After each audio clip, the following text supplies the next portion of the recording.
दोस्तों नमस्कार। The mindset के चैनल पे आपका एक बार पुनः स्वागत है और मैं हूं सुभाष। सफलता जो है वो समय मांगती है। आज हम इसी पे चर्चा करेंगे, क्योंकि कोई भी व्यक्ति रातों रात सफल नहीं होता। अगर वो रातों रात सफल हो भी जाता है तो सफलता टिकती नहीं है।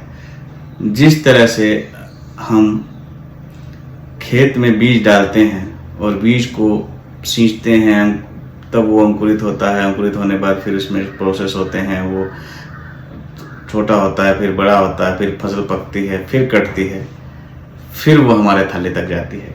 उसी तरह से जीवन का भी वही एक प्रोसेस है और यही प्रोसेस जो है वो सब चीज़ में लागू होता है। चाहे हमारा जीवन हो, चाहे अन्य कोई प्रक्रिया हो, कोई कंपनी का फाउंडेशन करना हो, उसके लिए भी सारी जगह मतलब ये प्रोसेस पार होता है। और हम ये सबको पता है कि यही सारी चीज़ें हैं कि समय लगता है किसी चीज़ में। लेकिन यहाँ जो मेन चीज़ है वो बात हो जाती है धैर्य की।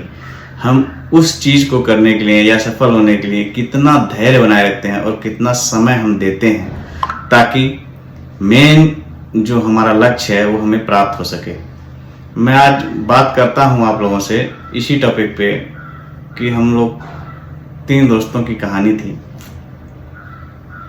3 दोस्त थे, एक ही गांव में रहते थे। वो तीनों दोस्त बहुत ही गरीब परिवार से बिलोंग करते थे और किसी तरह से अपनी पढ़ाई लिखाई चल रही थी। जो पढ़ना चाहता था वो भी नहीं पढ़ पाया बंदा, लेकिन उन्होंने धैर्य नहीं खोया। उन्होंने किसी तरह से अपनी पढ़ाई पूरी की। पढ़ाई पूरी करते करते आज वो तीनों दोस्त समय के साथ सरकारी जॉब में हैं और अच्छी पोस्ट पे हैं। उनका जीवन यापन चल रहा है। लेकिन मैं आपको ये बताना चाहता हूँ, अगर उन्होंने धैर्य खो दिया होता और समय न लगाया होता तो आज वो सफल नहीं होते। इसीलिए कहा गया है कि सफलता समय मांगती है। और आप लोगों से यही उम्मीद करूँगा कि आप लोग भी धैर्य नहीं खोएंगे और सफल होने के लिए समय देंगे। बीच रास्ते में अपने लक्ष्य को नहीं छोड़ेंगे और आगे बढ़ेंगे।